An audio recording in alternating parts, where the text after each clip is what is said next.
Meet Mr. Sharma. He is a multinational company which have presence in India and Australia and with sales turnover in multi-million dollars. Mr. Sharma has much larger product base. Some are manufactured by the company in India and others are just being traded by the company in India and Australia. Mr. Sharma's staffs have unrestricted access to Australia and India. Mr. Sharma's staffs brought in their kids and families in Australia and became Australian residents and citizens. And Mr. Sharma is now even thinking of his other options and expanding further into other countries like US and other major first world countries. Now Mr. Sharma's future looks bright.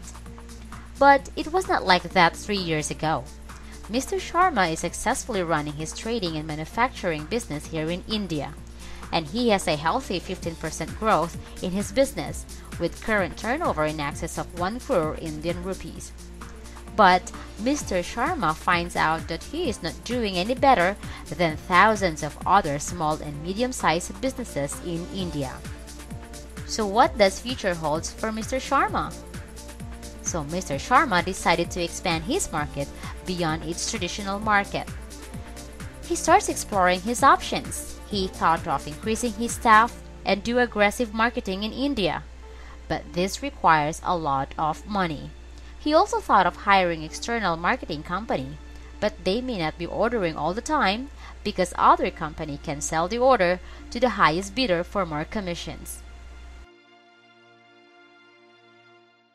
Then, Mr. Sharma thought of exporting their products to overseas market, which is promising. But how? Importers in overseas market does know of China, and goods are way too cheaper in there. So can Mr. Sharma compete? Also circumvent importer and supply directly to wholesalers and retailers. Each of these retailers' purchases budget is bigger than Mr. Sharma's annual sales. This will also require a lot of scope of development. But these retailers do not import for some reasons, like they are short of trained manpower. Import management is also not justifiable for one retail shop only. Mr. Sharma will also have to ensure that goods are delivered at their doorsteps. So now the question is, how does Mr. Sharma meet this retailer personally and present his goods? And being able to negotiate transactions with them and deliver his goods at their doorstep.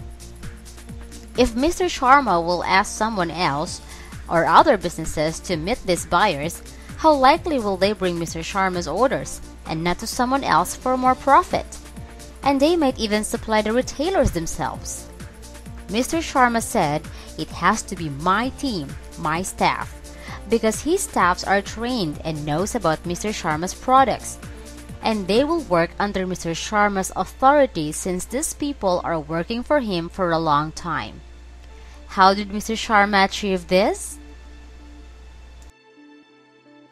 Like establish a marketing office in Australia and create a subsidiary company in Australia.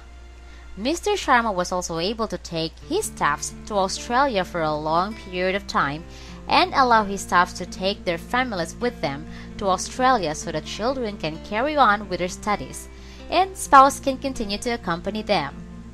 Mr. Sharma did not get bugged with visa issues since tourist visa is not for this job.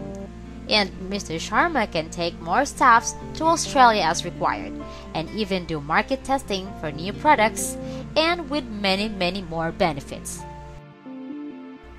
If you are an Indian business operating for the last 3 years or more with business turnover in excess to 1 crore Indian rupees and interested to expand your business in Australia, AustVisa.com is the way to go. So how did Mr. Sharma achieve all this? Meet AustVisa Immigration Services. It offers extensive business services and ticks all the boxes of Mr. Sharma's requirements. It offers sales office or full operational office, provides government approval for sponsorship status to bring your overseas-based trained employees, visa approval for each of your desired employee who is relevant for your expansion, company setup and logistical help, and living or boarding arrangement required. All services are fixed cost services. Best part is that you pay after the services are delivered. Average time in achieving all this is in 3 months, and it will cost you 10 lakh Indian rupees or only $20,000. Oz Visa has really helped Mr. Sharma. He could decide to hire one more marketing staff in India, but Mr. Sharma decided to hire Oz Visa and delivered him potential big markets. It's risk-free. Just contact Oz Visa Immigration Services. All the information is free, and get your personal assessment with our legal or business consultants now.